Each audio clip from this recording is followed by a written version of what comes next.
Hello दोस्तों, नमस्कार। मैं दीपिका एक बार आप सबका फिर से स्वागत करती हूँ द नोटबुक आईएएस के इस हमारी क्लास में, जहाँ पे हम डेली बेसिस पे द हिंदू से संबंधित जितने भी महत्वपूर्ण आर्टिकल्स और एडिटोरियल्स होते हैं उनको यहाँ पे डेली बेसिस पे कवर करते हैं हम, जिससे कि आपके एग्जाम में आने वाले कोई भी करंट अफेयर बेस्ड क्वेश्चन छूटने ना पाए। हमारी कोशिश यही रहती है दोस्तों। तो इसी के साथ में चलते हैं और हम देख लेते हैं कि आज हमारे द हिंदू में इम्पोर्टेंट क्या क्या आर्टिकल्स निकले हुए हैं। आप सभी जानते हैं कि हम यहाँ इस क्लास को स्टार्ट करने से पहले आपको एक जो है एमसीक्यू देते हैं प्रैक्टिस के लिए, जो कि प्रीवियस ईयर क्वेश्चन से संबंधित हो सकता है, प्लेसेस इन न्यूज़ से हो सकता है, इकोनॉमी, पॉलिटी, ज्योग्राफी, किसी चीज़ से वो संबंधित हो सकता है, जिससे कि आप जो है प्रैक्टिस में बने रहें, क्योंकि आपका जो है एग्ज़ाम काफ़ी ज़्यादा नज़दीक आ रहा है। तो दोस्तों इसी के साथ चलिए देख लेते हैं कि हमारा जो है आज का आर्टिकल्स इम्पॉर्टेंट क्या है। आप सभी जानते हैं कि हमारा बजट आ चुका है, निर्मला सीतारमण जी ने उसको पेश कर दिया है। तो उसी से संबंधित आज का हमारा पूरा द हिंदू का अखबार भरा पड़ा है। तो उसी से संबंधित ढेर सारे आर्टिकल्स निकले हुए हैं, जो एक्स्ट्रा आर्टिकल्स हैं उसको भी हमने यहाँ पे कवर किया है दोस्तों। तो हम देख रहे हैं पफ्ड अप पोल रेडी, ये पहले ही पेज पे निकला हुआ है, तो इससे कुछ संबंधित यहाँ पे फैक्ट्स होंगे जिनको हम यहाँ पे देखेंगे दोस्तों। अगला आर्टिकल हमारा committee will study fast population growth and demographic changes. Finance minister ने कहा है कि जो है फास्ट पॉपुलेशन की ग्रोथ जो हो रही है उसको देखने के लिए एक कमेटी का निर्माण किया जाएगा, तो उसको भी हम देखेंगे दोस्तों। तीसरा है हमारा दोस्तों, school higher education departments get more money in interim budget. Schools वगैरह को ज़्यादा बजट एलोकेट किया गया है, उसको हम देखेंगे किसको कितना किया गया है। गवर्नमेंट रेजेज लखपति दीदी स्कीम टारगेट। लखपति दीदी स्कीम को भी हम एक बार ही देखेंगे कि क्या है ये। हमारी कोई भी स्कीम होती है दोस्तों तो करंट अफेयर्स में मैक्सिमम स्कीम आपकी इकोनॉमी का भी पार्ट हो जाता है, वो आपके अदर पेपर का भी पार्ट हो जाता है। तो आप देखेंगे कि उनको हम यहाँ पे जब डिस्कस करते हैं तो हमारे एग्जाम में आने के काफ़ी ज़्यादा उनके चांसेस होते हैं, चाहे वो किसी भी चीज़ से संबंधित स्कीम हो। मेनली वो जब सेंटर की स्कीम होती है तो वो यूपीएससी के एग्जाम के पॉइंट ऑफ व्यू से ज़्यादा इंपॉर्टेंट हो जाती है। अगला आर्टिकल होगा हमारा दोस्तों, new cancer cases to soar 77% from 2022 to 2050 says WHO। World Health Organization ने कहा है कैंसर के केसेस के बारे में, उसको भी हम देखेंगे। छोटा सा आर्टिकल है बट कुछ इंपॉर्टेंट फैक्ट्स हैं वो हम देख लेंगे दोस्तों, किन की वजह से ये केसेस बढ़ रहे हैं। अगला आर्टिकल होगा हमारा, centre moves 1 lakh crore corpus for research and development. इसको भी हम देखेंगे दोस्तों। अगला आर्टिकल है, allocation for social justice and tribal affairs ministry sees a marginal increase. इसको भी हम देखेंगे। ट्राइबल से संबंधित जो हमारी थोड़ी बहुत स्कीम्स हैं उनका नाम भी हम यहाँ पे देखेंगे, जिससे वो थोड़ी रिवाइज हो जाएंगी हमारी।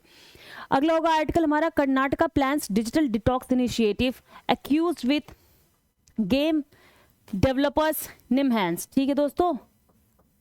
अगले आर्टिकल है हमारा, India increasing allocation for Maldives 400 crore revise to 770 crore बढ़ा दिया है हमने मालदीव के लिए।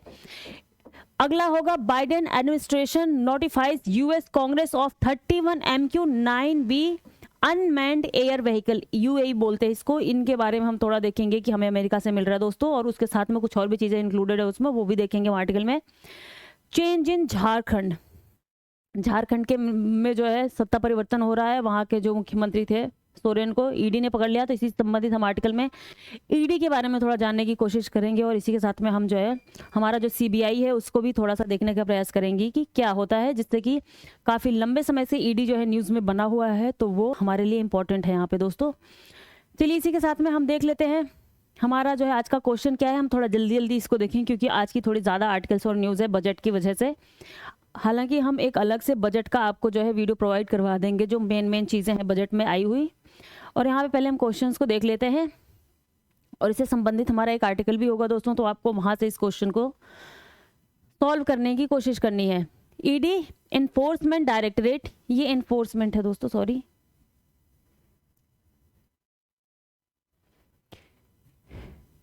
एनफोर्समेंट डायरेक्टरेट कम्स अंडर, ये किस मिनिस्ट्री के अंतर्गत आता है? हमारा प्रवर्तन निदेशालय, ministry of personal pension and public grievances, ministry of finance, ministry of commerce and ministry of home affairs. यहाँ पे आप देख लीजिए हिंदी में, ईडी एंडोर्समेंट निदेशालय प्रवर्तन निदेशालय के अंतर्गत आता है। प्रवर्तन निदेशालय किस चीज के अंतर्गत है, किस मिनिस्ट्री के अंतर्गत आता है? आपके ऑप्शंस हैं, ए कार्मिक पेंशन और लोक शिकायत निवारण मंत्रालय, बी वित्त मंत्रालय, सी वाणिज्य मंत्रालय और चौथा है आपका डी गृह मंत्रालय। तो आपको बताना है ये हमारा इन्फोर्समेंट डायरेक्टरेट किस मिनिस्ट्री के अंतर्गत आता है। तो चलिए चलते हैं, इसी के साथ में अपना आर्टिकल देख लेते हैं दोस्तों। जैसा आप सभी जानते हैं कि बजट कल हमारे जो है वित्त मंत्री निर्मला सीतारमण जी ने पेश कर दिया लोकसभा में। और जो हमारा बजट है, आपको मैं थोड़ा सा इसकी हिस्ट्री बताना चाहूँगी कि सबसे पहले बजट हमने कब पेश किया था। हमने पेश किया था 1860 में। ब्रिटिश ईस्ट इंडिया ने जो है 1860 में सबसे पहला बजट पेश किया गया था दोस्तों, 1860 में। उस टाइम पे जो है मतलब जो ब्रिटिश ईस्ट इंडिया कंपनी थी उसके जो रेवेन्यू और जो इसके एक्सपेंडिचर्स थे, रेवेन्यू कहाँ से वो कलेक्ट करेंगे और जो एक्सपेंडिचर्स वगैरह कहाँ से करेंगे, तो उसकी वजह से ये 1860 में आया था। उसके बाद पोस्ट इंडिपेंडेंस में हमने जो है हमारे आर के षणमुखम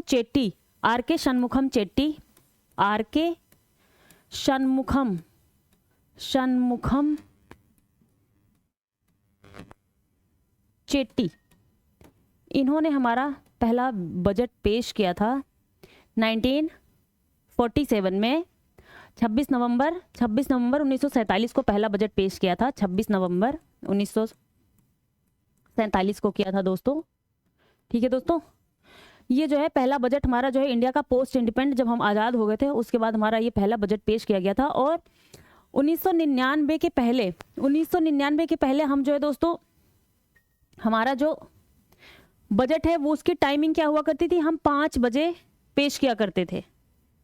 यशवंत सिन्हा ने हम 1999 के पहले तक हम जो है अपना बजट जैसा कि ब्रिटिशर्स ने पेश किया था, हम 5 बजे शाम को 5 बजे के टाइम पे पेश करते थे। और 1999 के बाद में यशवंत सिन्हा जो थे हमारे वित्त मंत्री, उन्होंने बाद में इसको 11 बजे, दिन के 11 बजे पेश करना शुरू किया।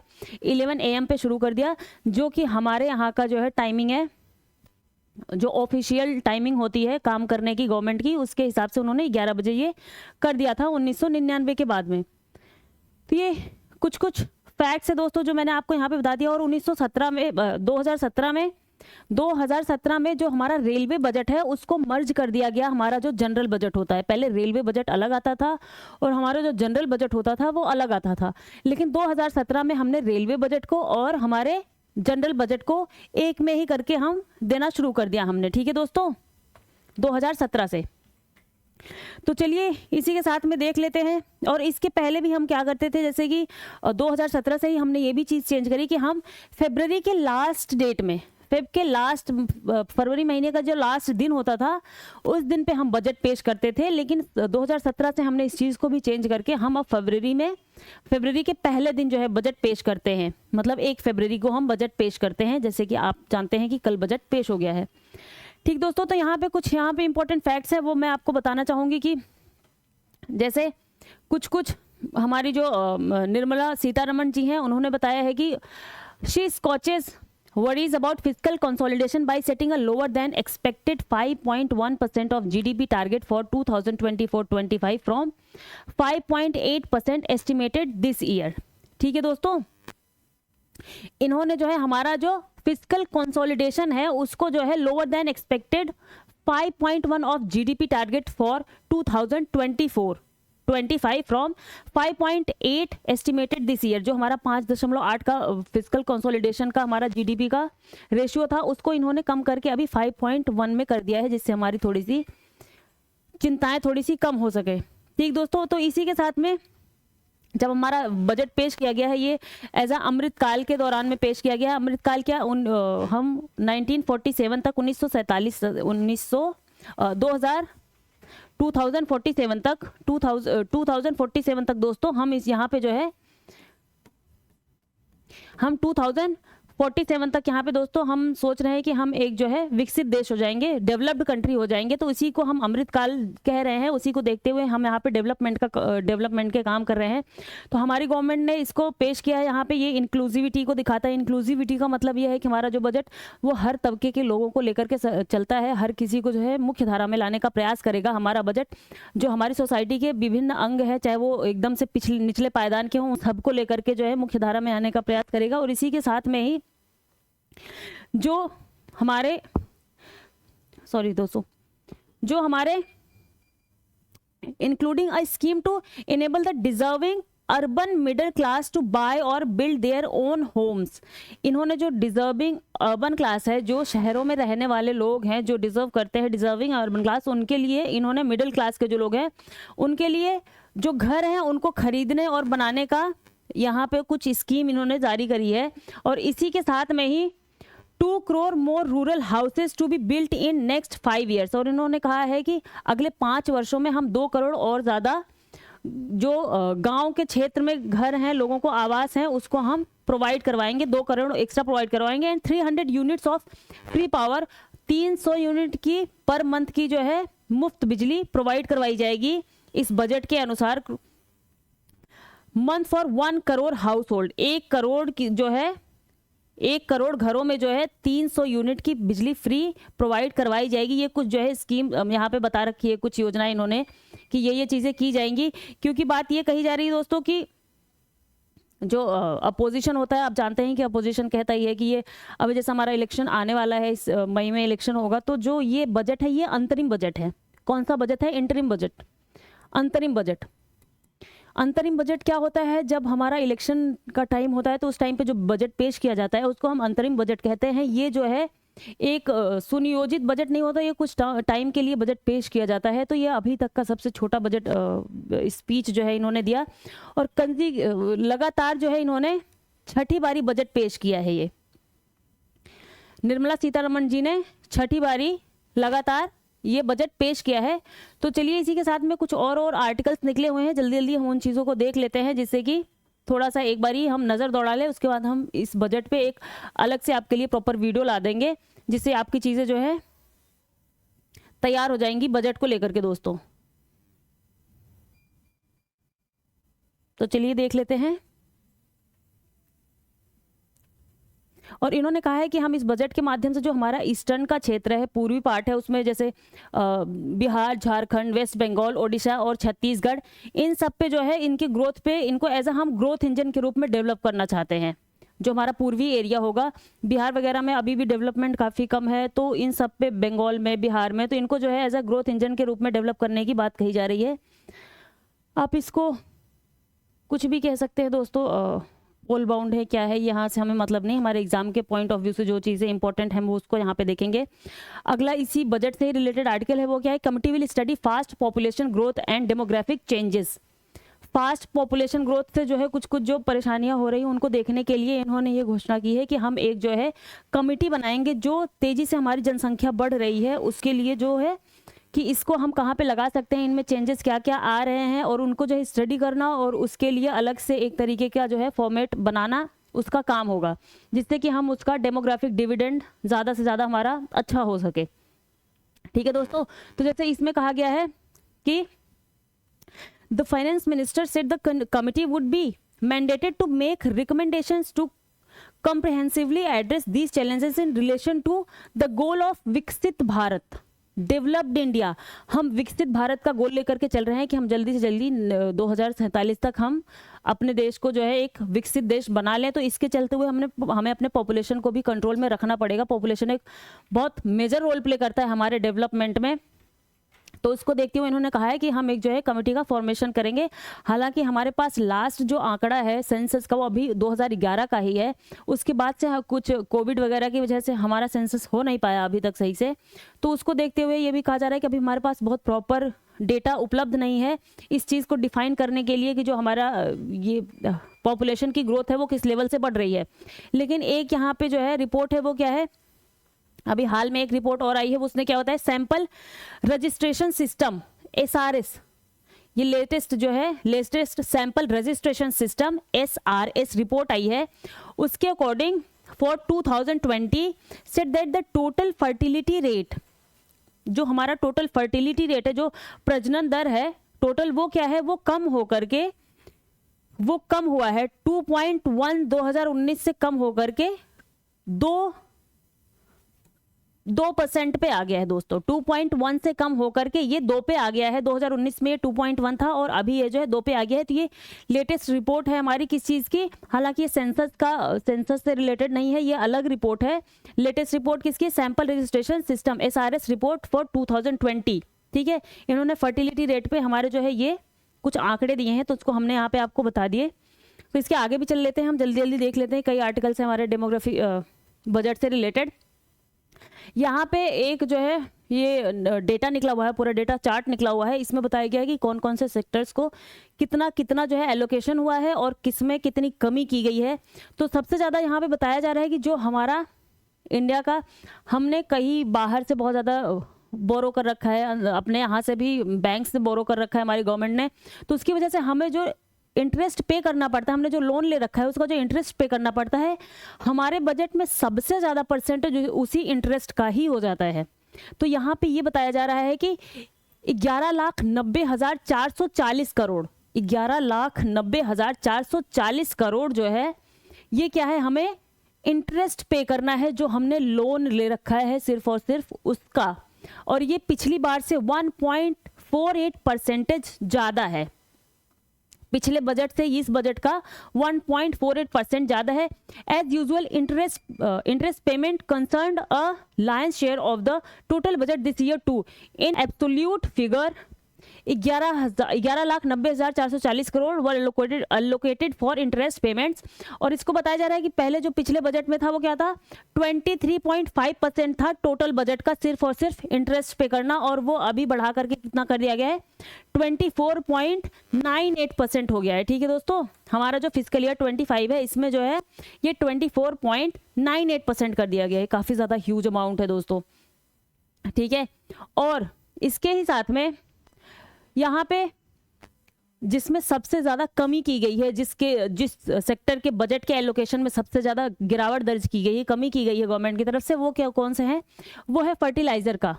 जो हमारा उर्वरक का सेक्टर है उसको सबसे ज़्यादा कमी की गई है। 1,64,000 करोड़ उनको एलोकेट किया गया है। उसमें जो है पिछली बार जो है ये ज़्यादा था, इसमें -0.77 परसेंटेज पॉइंट की कमी की गई है हमारे फर्टिलाइजर्स में, फर्टिलाइजर्स के एलोकेशन में, इसके बजट के एलोकेशन में। डिफेंस के लिए हमने 4,54,773 4,54,773 करोड़ एलोकेट किया है, जो कि पिछली बार से -0.61 परसेंटेज पॉइंट में कम है। मतलब डिफेंस में भी, डिफेंस के बजट एलोकेशन में भी पिछली बार के 2024 के बजट से हमने जो है इसमें कमी की है, इसको कम एलोकेट किया है। और फूड में भी, फूड सेक्टर में भी हमने पिछली बार से अभी जैसे 2,05,250 करोड़ एलोकेट किया गया है, जो कि पिछली बारी से -0.4 परसेंटेज पॉइंट में कमी है। फूड हो गया आपका, डिफेंस हो गया आपका, फर्टिलाइजर हो गया, टैक्स एडमिनिस्ट्रेशन पे हो गया, और आपका ट्रांसफर टू स्टेट्स, जो हमारा स्टेट को देने का एक हमारा जो चंक होता है, जब वो स्टेट को देते हैं हमारे बजट में, जो हमारी सेंट्रल गवर्नमेंट सारे स्टेट्स को एलोकेट करती है, वो सेक्टर हो गया। एग्रीकल्चर एंड एलाइड सेक्टर्स हो गए, और क्या कह सकते हैं हम, होम अफेयर्स ये हो गया, और अदर्स, इन सब का मिला करके इन सब सेक्टर्स में, और पेंशन में भी, पेंशन और ट्रांसपोर्ट, इनमें क्या है, इनमें कम, पिछले साल से हमने कम एलोकेट किया हुआ है इन सारे सेक्टर्स में। आप यहाँ पे जो रेड देख रहे हैं, जितना ज़्यादा रेड है उतना ज़्यादा कम जो है एलोकेट किया गया है। तो इन सब में जो है हमने पिछली बार से काफ़ी कम, इन सेक्टर्स में काफ़ी कम एलोकेट किया है। और बढ़ाया किन किन में है, आईटी एंड टेलीकॉम में हमने बढ़ाया है, प्लस 0.3% की जो है हमने बढ़ोतरी की है परसेंटेज पॉइंट की। रूरल डेवलपमेंट में हमने 0.26 परसेंटेज पॉइंट की बढ़ोतरी करी है। हेल्थ सेक्टर में हमने बढ़ाया 0.13 परसेंटेज पॉइंट को। फाइनेंस सेक्टर में भी हमने बढ़ाया है 1.3 परसेंटेज पॉइंट को। और हमने अर्बन डेवलपमेंट में बढ़ाया हुआ है 0.8 परसेंटेज पॉइंट को। एनर्जी में बढ़ाया है, और क्या कहते हैं, यूनियन टेरिटरीज को हमने कम एलोकेट किया है पिछली बार की अपेक्षा। ठीक है दोस्तों, तो ये सारे जो सेक्टर्स थे वो मैंने आपको बता दिया। आप यहाँ से थोड़ा सा डेटा देख लीजिएगा, बहुत ज़्यादा डेटा आपको वैसे देखने की जरूरत नहीं, बस आप एक मोटा मोटा अनुमान लगा सकते हैं किस किस सेक्टर्स में जो है बजट में कमी की गई है, किस किस सेक्टर्स में बजट को बढ़ाया गया है, और सबसे ज़्यादा चंक किसका होता है हमारा, ये होता है आपका इंटरेस्ट जो हम पे करते हैं, जो हमने लोन ले रखा है उस पे इंटरेस्ट पे करते हैं, वो लगभग हमारे 24 से 25% पूरे के पूरे जो है बजट का भाग होता है, सिर्फ और सिर्फ हमें लोन देना होता है। ठीक है दोस्तों, तो चलते हैं हम आगे, इसके आगे देख लेते हैं हम। देखिए दोस्तों, हमारे जो सब्सक्राइबर्स हैं, आप लोगों से रिक्वेस्ट है, हम यहाँ पे काफ़ी मेहनत करते हैं दोस्तों, तो आप लोग भी हमें सपोर्ट करिए साथ के साथ में, तो इससे हमारा और ज़्यादा मोरल बूस्ट होगा, हम और ज़्यादा अच्छे से चीज़ों को लाने का और कन्वे करने का यहाँ पे और ज़्यादा प्रयास करेंगे। आप देखिए कि जो हमारे सब्सक्राइबर्स हैं उसमें जो है, जो हमारे देखने वाले लोग हैं, जो हमें देखते हैं डेली बेसिस पे, उनमें से 72.7% लोगों ने हमें सब्सक्राइब नहीं कर रखा है दोस्तों। तो आप लोगों से रिक्वेस्ट है कि आप थोड़ा सा हमारी मेहनत को अप्रिशिएट करिए, जिससे हम और ज़्यादा मोटिवेट हो, हमारा मोरल बूस्ट करिए, तो आप लोग थोड़ा सा सब्सक्राइब करिए हमारे चैनल को। चलिए आगे चलते हैं, आगे देखते हैं हम दोस्तों। School higher education departments get more money in interim budget. जो हायर एजुकेशन डिपार्टमेंट है और स्कूल्स हैं, इनको जो है काफ़ी ज़्यादा एलोकेशन किया गया है हमारे अंतरिम बजट में। और यहाँ पे क्या कहा जा रहा है दोस्तों कि जो scheme such as PM school for rising India, PM Shri, got almost 50% more allocation than the last budget. लगभग 50% जो है एक्स्ट्रा बजट को एलोकेट किया गया है पिछली बार की अपेक्षा। किसको? पीएम श्री, हमारी जो स्कीम है। पीएम श्री का पूरा नाम क्या है दोस्तों? PM schools for rising India. इनको हमने जो है 50% एक्स्ट्रा जो है एलोकेट किया हुआ है। The total allocation for the school education department is 73,008 crore के आसपास हमने जो है बजट एलोकेट किया हुआ है स्कूल डिपार्टमेंट को, स्कूल एजुकेशन डिपार्टमेंट को।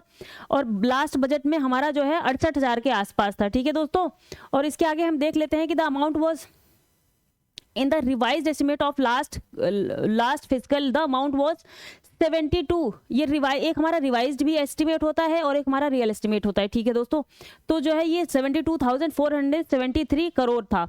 और एक्चुअल एक्सपेंडिचर ऑफ 2022-23 वाज 58,639 था।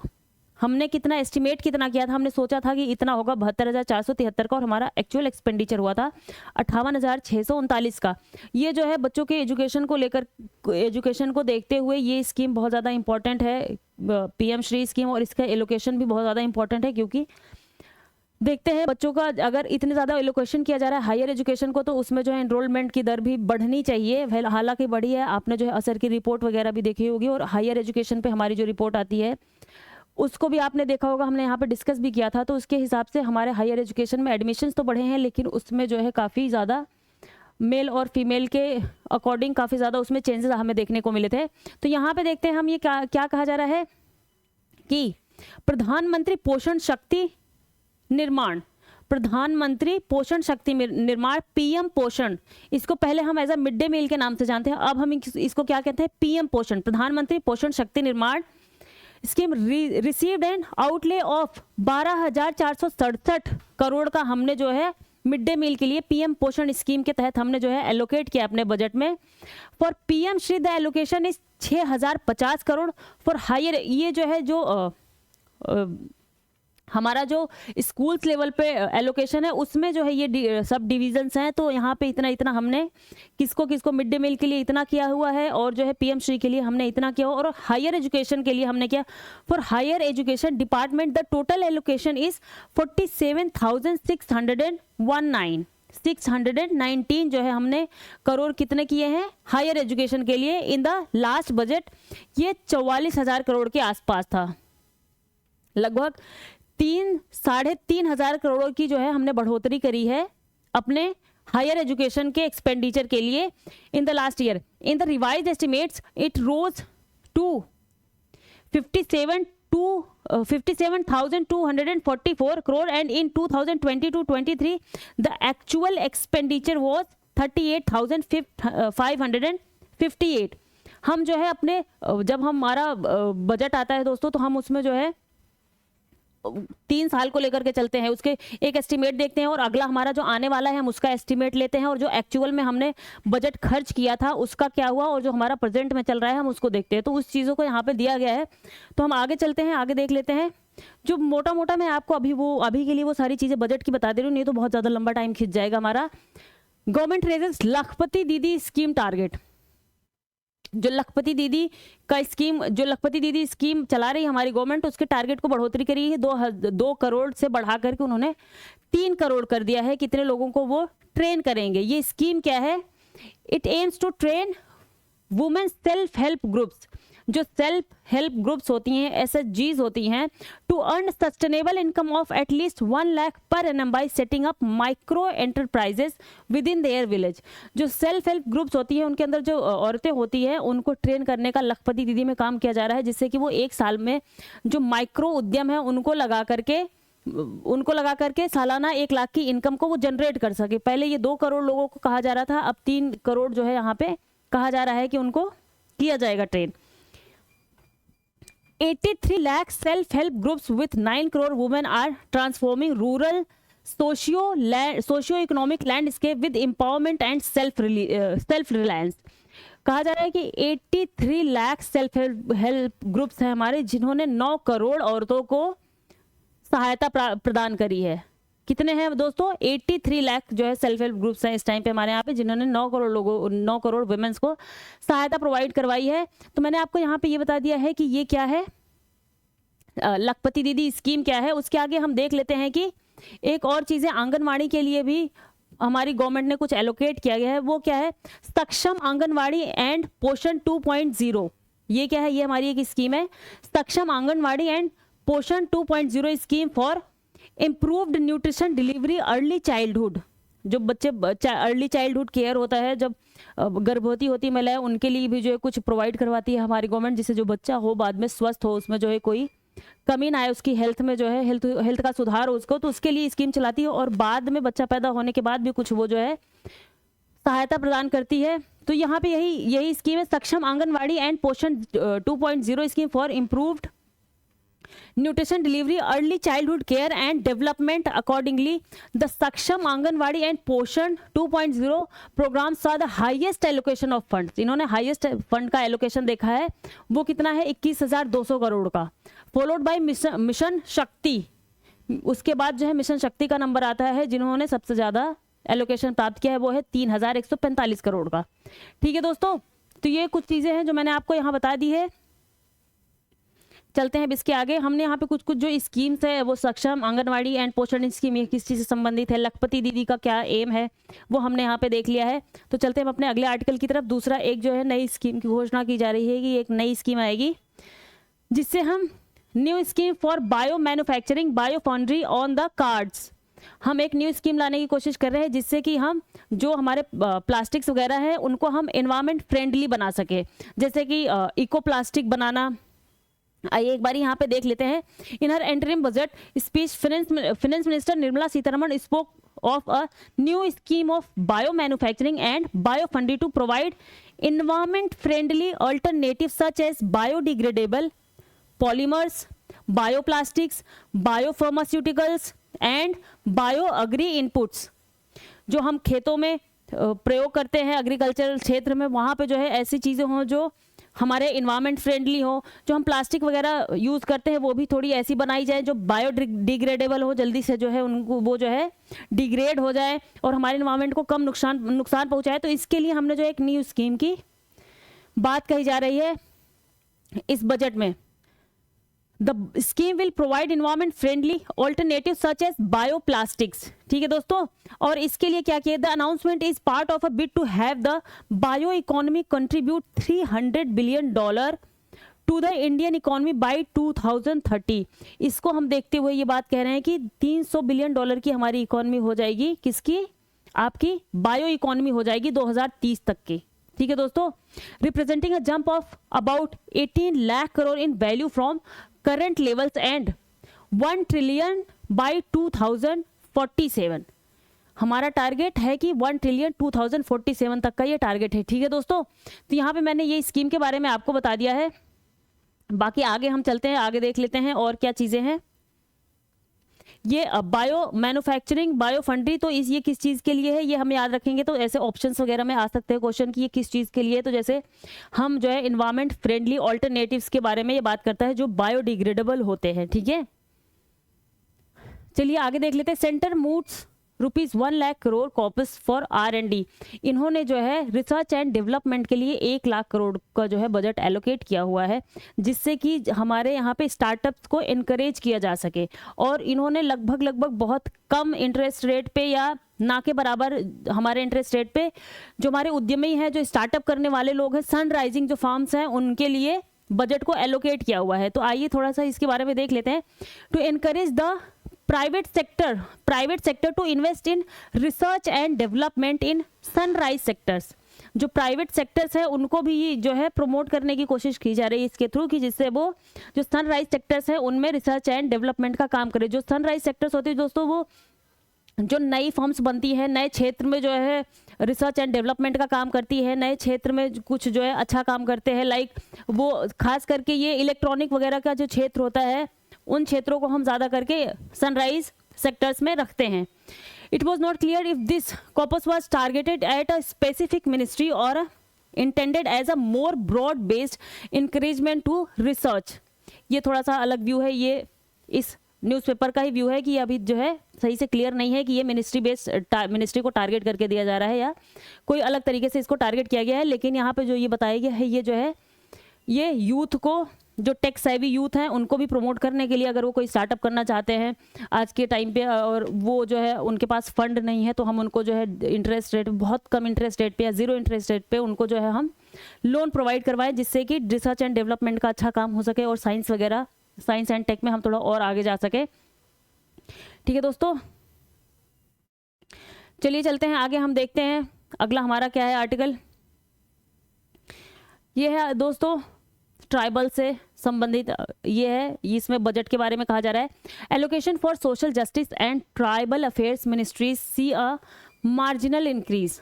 जो हमारी सोशल जस्टिस है और जो हमारी ट्राइबल अफेयर मिनिस्ट्रीज है, जनजाति मंत्रालय हैं, इनको जो है बहुत कम एलोकेशन किया गया है हमारे बजट में, बहुत ज़्यादा एलोकेट नहीं किया गया है। तो यही बात यहाँ पे कही जा रही है। और यहाँ पे कि कुछ जो है मैं आपको यहाँ पे बताई गई हैं, जो ट्राइब्स से संबंधित हमारी स्कीम गवर्नमेंट ने चलाई हुई है, कुछ योजनाएं और अभियान चलाए हुए हैं। तो मैं उनको यहाँ वो सारी स्कीम्स के नाम यहाँ पे बता दे रही हूँ जो कि ट्राइबल से संबंधित हैं। ये कहीं एग्जाम में अगर पूछ दिया और ये पूछ दिया गया कि ये किस जो है किन से संबंधित है, किस वर्ग के लोगों से संबंधित है, तो वो हम बताने में सक्षम हो गए कि ये ट्राइबल से संबंधित है। वो क्या है आपकी seed scheme for denotified, denotified और नोटिफाइड। ये अलग तरीके के डीनोटिफाइड जब हमारा ब्रिटिश रूल का एरा होता था, वहाँ पे जो है कुछ लोगों को क्रिमिनल लॉ के एक्ट के तहत जो है डाला गया था। फिर बाद में जब हमारा देश आज़ाद हुआ तो उनको जो है वहाँ से उस एक्ट से हटाकर डीनोटिफाइड कर दिया गया था। तो वो जो ट्राइबल्स थे उन्हीं को जो है हम डीनोटिफाइड उसमें रखते हैं। और नोमैडिक जो होते हैं, नोमैडिक जो घूमते रहते हैं अपने जीविकोपार्जन के लिए, अपनी जीविका को जो है चलाने के लिए, जो हर जगह घूमते रहते हैं। और एक होते हैं सेमी नोमैडिक। सेमी नोमैडिक क्या होते हैं, वो जाकर के किसी एक पर्टिकुलर जगह पे कुछ टाइम के लिए रुकते हैं, फिर वहाँ से जाते हैं। जैसे किसी पर्टिकुलर टाइम पे किसी एक सीजन में रुक गए और वहाँ पे उन्होंने कुछ फसलें वगैरह उगाई, धान के सीजन में कहीं पे रुक गए तो धान वगैरह उगाया और उसकी फसल को काटी, फिर वो आगे बढ़ जाते हैं वहाँ से। तो उनको हम सेमी नोमैडिक कहते हैं। और नोमैडिक वो कंटिन्यूअसली जो है घूमने वाले लोग होते हैं अपने जीविकोपार्जन के लिए। तो ये सीड स्कीम होगी दोस्तों। दूसरी आपकी स्कीम हो गई एकलव्य मॉडल रेजिडेंशियल स्कूल। ये भी ट्राइबल्स के लिए है, उनको रेजिडेंशियल स्कूल्स।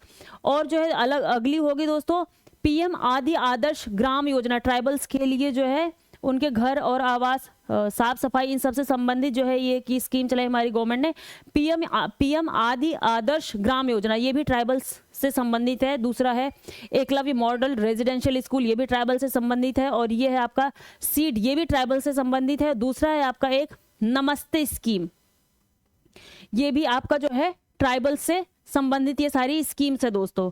ठीक है, तो अभी हम इसको जल्दी कवर कर रहे हैं। आगे हम जो है आपको अगले किसी वीडियो में आपको ये सारे स्कीम्स का जो है क्या है, कौन कौन सी ये स्कीम्स हैं, फ्लैगशिप स्कीम्स हैं और क्या है, इनको हम आगे के वीडियोस में आपको बता देंगे। अभी के लिए हम थोड़ा जल्दी कवर कर लेते हैं, कई आर्टिकल्स हैं हमारे पास। तो यहाँ पे बताया गया है कि जो जस्टिस और ट्राइबल है, यहाँ पे काफ़ी ज़्यादा कम एलोकेशन किया गया है। The interim budget saw an allocation of 13,000 crore for tribal affairs ministry for the next physical year. सिर्फ 13,000 करोड़ का जो है एलोकेशन किया गया ट्राइबल मिनिस्ट्री को, जबकि हमारे यहाँ पे लगभग 10 करोड़ के आसपास ट्राइबल्स रहते होंगे। तो उसके लिए उनको देखते हुए इतने कम एलोकेशन को फिर जो है काफ़ी हमारे लिए ये कम हो जाता है बजट उनके पॉपुलेशन को देखते हुए। ठीक है दोस्तों, Karnataka plans digital detox initiative with game developers NIMHANS. ये कर्नाटका से संबंधित न्यूज़ है, लेकिन ये जो है इन्होंने एक इनिशिएटिव चलाया है जो कि काफ़ी इंपॉर्टेंट हो जाता है, detox initiative with game developers. इन्होंने क्या किया हुआ है, Karnataka government Thursday said it would launch a digital detox initiative. किसके साथ में कोलैब करके इन्होंने बनाया है, all India Game Developers forum with special emphasis on gaming and social media.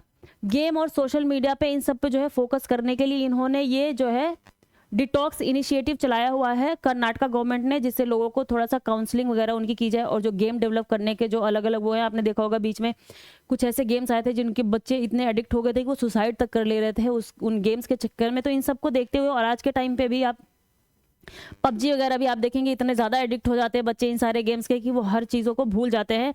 तो इसको ही देखते हुए ये चीज़ को इस चीज़ को शुरुआत करी है कर्नाटका गवर्नमेंट ने, द डिजिटल डिटॉक्स इनिशिएटिव। और इसको किनके साथ में जो है इन्होंने किया हुआ है, इन्होंने किया, the government for Karnataka will work with, एक तो आपका ये हो गया All India Game Developers Forum, दूसरा आपका mental health, National Institute of Mental Health and Neuro Sciences, National Institute of Mental Health and Neuro Sciences, NIMHANS बोलते हैं हम जिसको शॉर्ट फॉर्म में। इनके साथ कोलैब करके जो है कर्नाटका गवर्नमेंट ने इसको बनाया हुआ है। और इसका क्या है, toll on mental health, observing that mental health issues, shrinking attention spans and fraying real world relationship are the outcomes of digital dependence। लोग आजकल फ़ोन पे इतने ज़्यादा डिपेंड हो गए हैं कि वो हर अपनी दोस्ती भी उसी फ़ोन में ही रखना, फ़ोन तक ही रखना चाहते हैं। वो कहीं बाहर निकलते हैं, अगर किसी को आज के टाइम में किसी बच्चे को आपने कोई नेटफ्लिक्स की सीरीज़ दे दी वो देखने के लिए, या जो है गेम दे दिया, तो उनको खाने पीने को देते रहो तो वो घर से बाहर ही नहीं निकलेंगे कई दिनों तक। और ऐसा देखा भी गया है बहुत से लोगों में। तो इन चीज़ों से जो है लोगों को थोड़ा सा कम करने और उनको रियल वर्ल्ड से जुड़ाव को बढ़ाने के लिए ये स्कीम को लाया गया है। The ministry said that technology had woven itself firmly into the fabric of everyone's lives, begin glued to screen, has become the norm in this hyper connected age। ठीक है दोस्तों, तो ये चीज़ है, यहाँ पे मैंने आपको बता दिया ये चीज़। This initiative will enable an environment of meaningful and constructive use of technology while minimizing its adverse effect। जो हमारा डिजिटल चीज़ें हैं उनको मैक्सिमम अच्छे से यूज़ किया जा सके और उनका जो है एडवर्स जो इफेक्ट है, उनका जो ख़राब इफेक्ट है उसको कम किया जा सके। तो इस जो है इनिशिएटिव का काम यही है। तो मैंने आपको इस इनिशिएटिव के बारे में बता दिया। ये कर्नाटका गवर्नमेंट ने शुरू किया हुआ है, ये हमें याद रखना है। अगली चीज देख लेते हैं, India increasing allocation of for Maldives 400 crore revise to 770 crore. ठीक है, पहले हमने 400 करोड़ किया था एलोकेशन मालदीव के लिए, लेकिन अभी हमने वहाँ पे अपने प्रोजेक्ट और इन सब चीज़ों को चलाने के लिए उसको रिवाइज करके 770 करोड़, काफ़ी ज़्यादा अमाउंट को बढ़ा दिया हमने, 770 करोड़ का एलोकेशन कर दिया है। आप जानते हैं कि मालदीव के साथ में हमारे काफ़ी क्लैशेज चले बीच में, तो इसको देखते हुए गवर्नमेंट ने अभी वहाँ पर ज़्यादा फोकस करने की सोची है। और पहले नंबर पे हमारे जो नेबरिंग कंट्रीज हैं उनमें जो सबसे ज़्यादा एलोकेशन मिला हुआ है, उनमें सबसे ज़्यादा एलोकेशन किसको मिला हुआ है, out of all the countries in the neighbourhood, Bhutan has received 2398 crore. Bhutan को सबसे ज़्यादा मिला हुआ है। और सेकंड नंबर पे आता है आपका नेपाल, 650 करोड़ जो है नेपाल को मिले हुए हैं, जो कि वहाँ पे डेवलपमेंट, जो हिमालयन रीजन, इन सब में डेवलपमेंट और इंफ्रास्ट्रक्चर इन सब का काम जो है हमारी गवर्नमेंट करती है। तो ये इसलिए ये ऐसे नहीं होता दोस्तों कि डायरेक्टली जो है उस कंट्री को दे देंगे या कुछ ऐसा जो है वहाँ पे जो गवर्नमेंट इस कुछ अपना इंफ्रास्ट्रक्चर प्रोजेक्ट वगैरह चलाती है और सारे चीज़ें करती रहती है, तो उसके लिए ये एलोकेट करते हैं उस कंट्री को टारगेट करके कि हमें यहाँ पे और ज़्यादा कितना डेवलपमेंट का काम इस कंट्री में करना है, जिससे हमारे और इस देश के बीच के जो रिश्ते हैं वो ज़्यादा अच्छे हो सके। और ऊपर से अगर उस कंट्री को थोड़ा लोन वगैरह भी चाहिए तो उसके लिए भी गवर्नमेंट ये चीज़ें देखती है। ठीक है दोस्तों, तो पहले नंबर पे हमारा भूटान आता है, दूसरे नंबर पे आ जाता है हमारा Nepal. Nepal has received an allocation of 700 crore, total इन्होंने जो है 700 करोड़ जो है मिला हुआ है नेपाल को। और फिर अब ये मालदीव आ गया, इन्होंने काफ़ी ज़्यादा अचानक से इसमें बढ़ोतरी कर दी, मालदीव के एलोकेशन में 770 करोड़ कर दिया, जो कि पहले जो है आपका 400 करोड़ था। और इसी के ही साथ में जो बांग्लादेश है वहाँ पे जो प्रोजेक्ट वगैरह इन सब पे काम चल रहा है इंडियन गवर्नमेंट का, वहाँ पे उन्होंने 130 करोड़ का एलोकेशन किया हुआ है। और 220 किया हुआ है अफगानिस्तान के लिए, जहाँ पे तालिबान की गवर्नमेंट चल रही है, जिसको अभी हमारी गवर्नमेंट ने ऑफिशियली जो है रिकॉग्नाइज नहीं किया हुआ है तालिबानी गवर्नमेंट को अफगानिस्तान में। और श्रीलंका में 60 करोड़ का इन्वेस्टमेंट का हमारा जो है 60 करोड़ का एलोकेट किया है हमारी गवर्नमेंट ने। म्यांमार में आप जानते हैं काफ़ी ज़्यादा कॉन्फ्लिक्ट चल रहा है, तो उसको देखते हुए यहाँ पे हमारी गवर्नमेंट ने 370 करोड़ का एलोकेशन किया हुआ है। और जो आइलैंड नेशंस है जैसे सेशेल्स हो गया और मॉरिशस हो गया, तो सेशेल्स के लिए 9.91 करोड़ जो है एलोकेट किया है गवर्नमेंट ने, और मॉरिशस के लिए 370 करोड़, मॉरिशस के लिए 370 करोड़ किया हुआ है। और चाबाहार पोर्ट कहाँ पे है? चाबाहार पोर्ट आपका कहाँ पे है दोस्तों? ये है आपका ईरान में, और वहाँ के लिए जो है 100 करोड़ हमने एलोकेट किया हुआ है। ठीक है दोस्तों, तो चलिए, तो टोटल मिला के हमने 3,849 crore has been allocated for lines of credit under the Indian development and economic assistance scheme. Indian development और इकोनॉमिक असिस्टेंस स्कीम के अंतर्गत, मतलब कि जो हमारी गवर्नमेंट वहाँ पे डेवलपमेंट का काम करेगी और जो आर्थिक सहायता प्रदान करेगी, उस सबको मिला करके कितना हमने एलोकेट किया हुआ है? 3,849 करोड़। और अफ्रीका में हमने 200 करोड़ का जो है वहाँ पे डेवलपमेंट के प्रोजेक्ट के लिए, जैसे माइंस वगैरह और इन सब पे, रोड इंफ्रास्ट्रक्चर, इन सब पे खर्च करने के लिए गवर्नमेंट ने 200 करोड़ का बनाया हुआ है प्रोजेक्ट एलोकेट करने के लिए अफ्रीका में। अगला है हमारा, Biden administration notifies US Congress of 31 MQ-9B UAV sale to India. वहाँ पे जो है जो बाइडेन का एडमिनिस्ट्रेशन है, उन्होंने 31 MQ-9B UAV unmanned aerial vehicles हैं, जो आप एक तरीके से ड्रोन कह लीजिए, उनको देने के लिए वहाँ पे नोटिफाई कर दिया है वहाँ की कांग्रेस को। उसके बाद ये हमारी मिलने की संभावना इन जो है इस टेक्नोलॉजी की बढ़ जाती है। और इसी के साथ में ये हमें कितने का पड़ेगा? $3.99 बिलियन का पड़ेगा दोस्तों, $3.99 बिलियन का पड़ेगा। और इसके साथ ही as the UAVs would be armed the deal also, ये डील जो है और चीज़ें क्या इंक्लूड करती है, किनको किनको, वो उसमें क्या क्या आते हैं?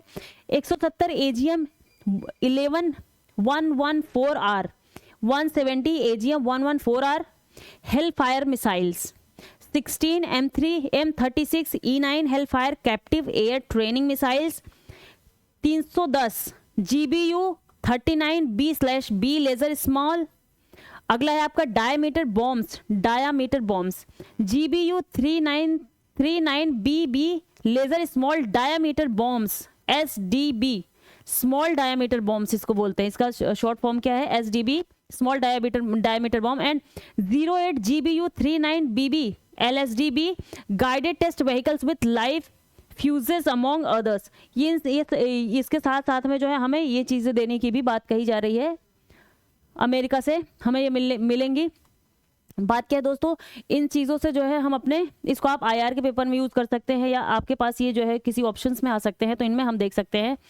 इसी के साथ हम देख लेते हैं ये अगला आर्टिकल, छोटा सा है, ये भी देख लेते हैं दोस्तों। ये क्या है? New cancer cases to soar 77% from 2022 to 2050 says WHO।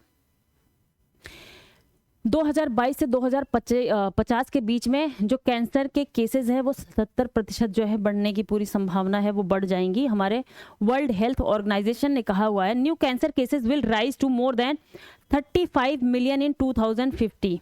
35 million से ज़्यादा बढ़ जाएंगे जो हमारे कैंसर के नए केसेस हैं। 77% higher than the figure in 2022। जो 2022 में जितना फिगर है उससे जो है 77% ज़्यादा हो जाएगा 2050 में।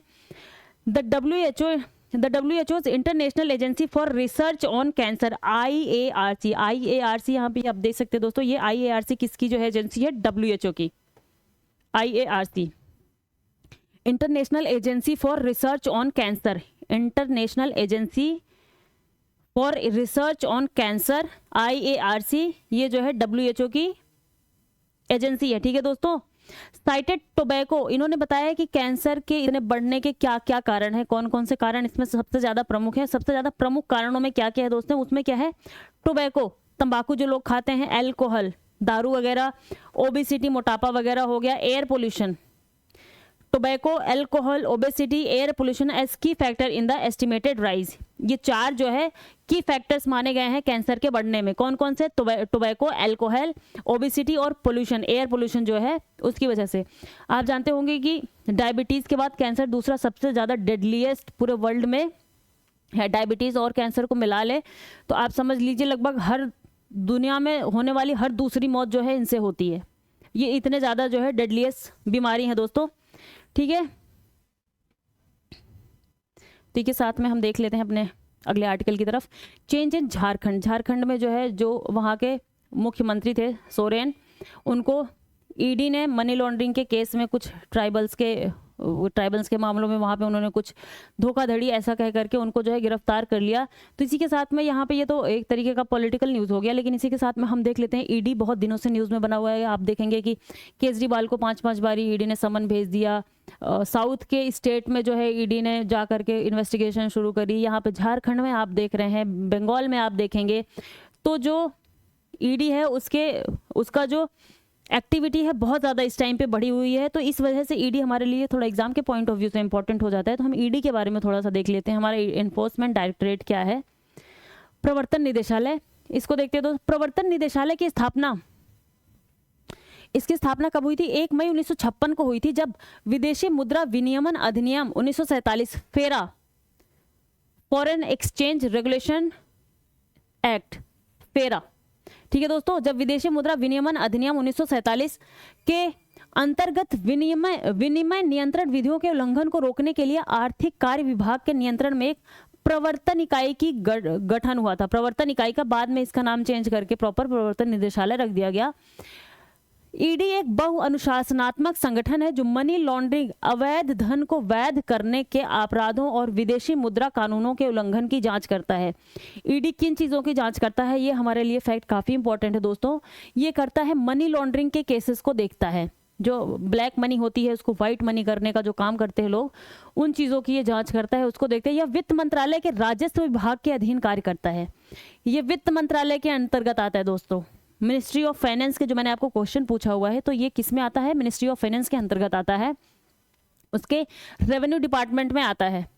आगे देखते हैं। भारत सरकार की एक प्रमुख वित्तीय जांच एजेंसी के रूप में ईडी भारत के संविधान और कानूनों के सख्त अनुपालन में कार्य करता है। इसकी हम जो है इसकी संरचना देख लेते हैं, कैसे ये गठित होती है। मुख्यालय इसका कहाँ पे है?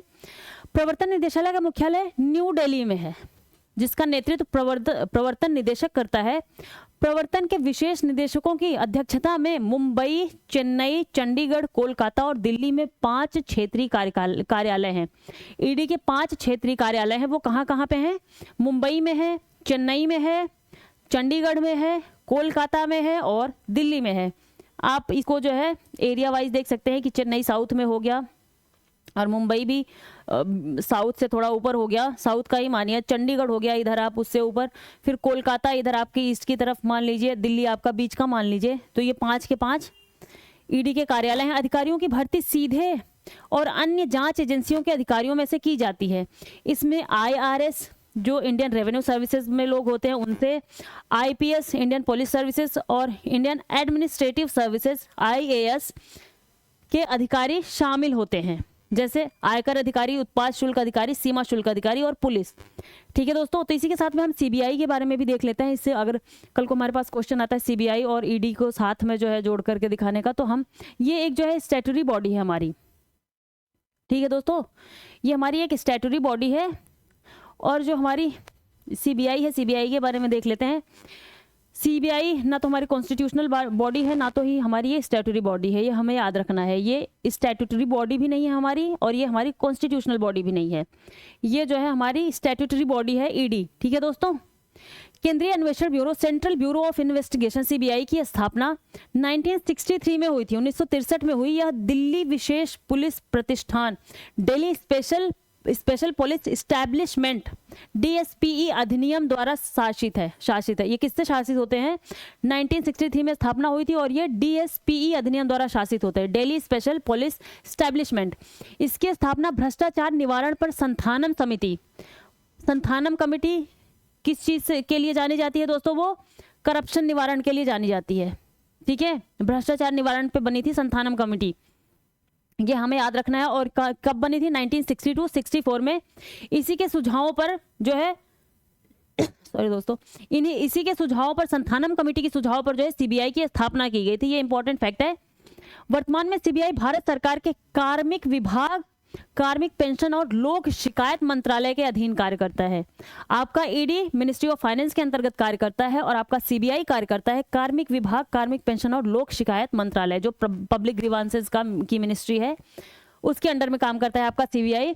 भारतीय अधिकारियों, सार्वजनिक क्षेत्र के उपक्रमों, निगमों और भारत सरकार के स्वामित्व या नियंत्रण वाले निकायों के खिलाफ भ्रष्टाचार निवारण अधिनियम के तहत केंद्र सरकार के कर्मचारियों के भ्रष्टाचार, रिश्वतखोरी तथा दुर्व्यवहार के मामलों की जांच करता है। किन किन चीज़ों की? वो ईडी मनी लॉन्ड्रिंग की जांच करता है दोस्तों। और ये किन चीज़ों की जांच करता है? ये भ्रष्टाचार, कर्मचारियों के भ्रष्टाचार, रिश्वतखोरी तथा दुर्व्यवहार के मामलों की जांच करता है हमारा सीबीआई। चलिए इसी के साथ ये देख लेते हैं दोस्तों, जो हमारा इंटरनेशनल कोर्ट ऑफ जस्टिस है on Israel's obligation to prevent genocide. Africa International Court of Justice में पहुंच गया था, जो इजराइल और हमास के बीच में लड़ाई चल रही है, तो उसको रोकने के लिए कि इजराइल वहां पे अब जो है जेनोसाइड कर रहा है, जनसंहार कर रहा है, तो उसको जल्दी से जल्दी रोका जाए। तो इसके लिए जो आईसीजे है, और आईसीजे के प्रेसिडेंट कौन है? जॉन डोनफ। ठीक है दोस्तों, DONOGHUE, जॉन डोनो कहिए आप, जॉन डोनो है। और यहाँ पे क्या हुआ कि इन्होंने बोल दिया कि इजराइल को कहा कि आप जल्दी से जल्दी इसको जो है जीनोसाइड को बंद करिए, लेकिन इन्होंने कोई ऐसा फाइनल वर्डिक्ट नहीं दिया उस चीज पे। देखिए, the International Court of Justice ordered Israel to take measures to prevent acts of genocide in Gaza. जो गाजा में आप जीनोसाइड का जनसंहार का एक्ट कर रहे हो, उसको प्रिवेंट करने के लिए, उसको रोकने के लिए आप जो है जल्दी से जल्दी कदम उठाइए, इजराइल को इन्होंने बोला। But stopped short of calling for an immediate ceasefire as requested by South Africa. South Africa ने कहा था सीज फायर तुरंत का तुरंत लगाया जाए, तो उस चीज पे उन्होंने ऐसा कोई डिसीजन नहीं लिया अभी तक आईसीजे ने। A final verdict can only be pronounced after hearing on jurisdictional challenges, कि हमारे कार्य क्षेत्र में आता है कि नहीं आता है, कहाँ कहाँ इस चीज़ को हम अपने अंडर में देख सकते हैं कि नहीं देख सकते हैं। तो इसका फाइनल वर्डिक्ट इसी चीज़ पे आएगा कि ये हमारे अंडर में आता है कि नहीं आता है, या किस चीज़ के अंडर में आता है। जुरिस्डिक्शन में भी दिक्कत ये हो रही है कि जो हमास, लड़ाई की शुरुआत तो 7 अक्टूबर में हमास ने हमला किया था, और हमास एक जो है नॉन स्टेट एक्टर है, जो कोई एक ऐसा राज्य नहीं है कि उसके बेस पे दोनों के बीच में किसी तरीके का डिसीजन लिया जा सके। तो इस जुरिस्डिक्शन को भी डिसाइड करने में थोड़ी सी प्रॉब्लम आ रही है, और कहा जा रहा है कि ये चीज़ को डिसाइड करने में ही कई साल बीतने की पूरी उम्मीद है। ठीक है दोस्तों, the claim were concluded which will likely take several years.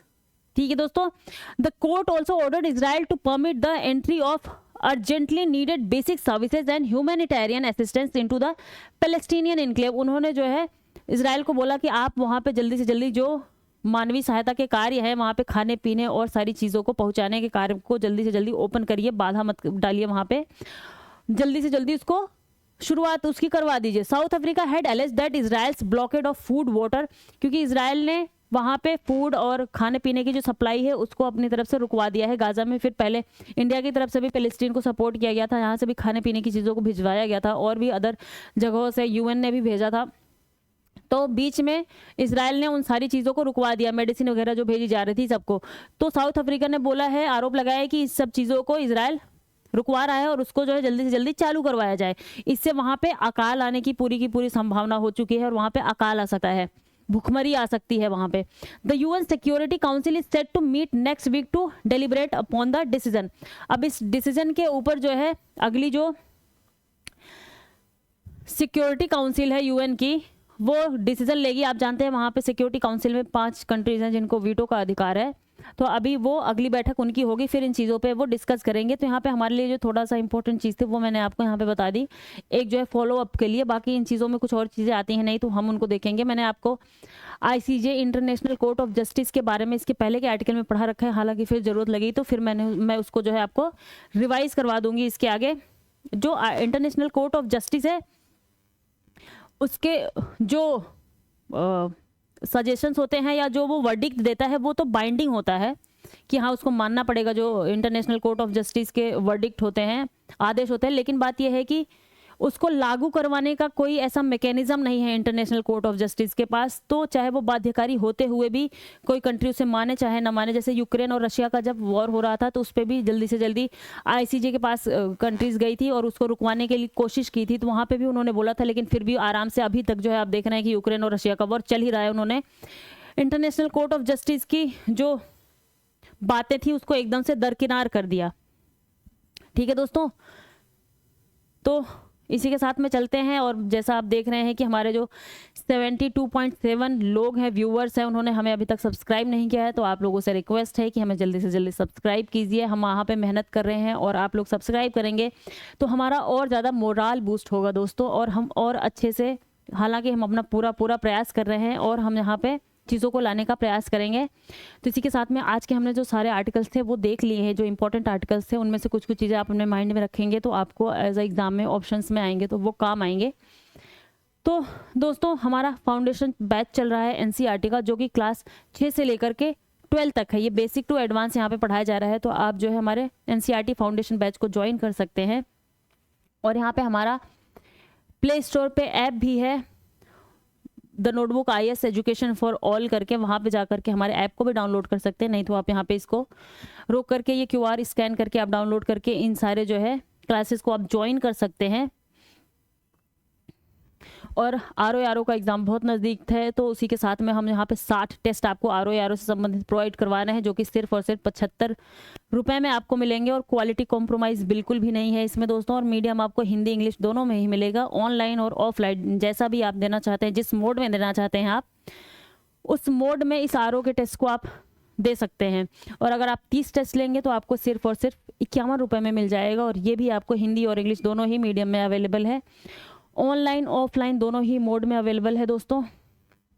तो इसी के साथ में जो भी इंपॉर्टेंट आर्टिकल्स थे द हिंदू से संबंधित हमने कवर कर दिए हैं, और भी आगे जो बजट से इंपॉर्टेंट चीज़ें और फैक्ट रहेंगे उनको हम लाने का प्रयास करते रहेंगे, जिससे आपकी तैयारी बेहतर बनती रहे और आपका कुछ छूटने ना पाए दोस्तों। तो इसी के साथ में हमें इजाज़त दीजिए।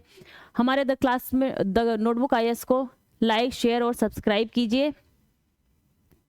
खाते पीते मस्त रहिए। बहुत बहुत धन्यवाद आप सभी का।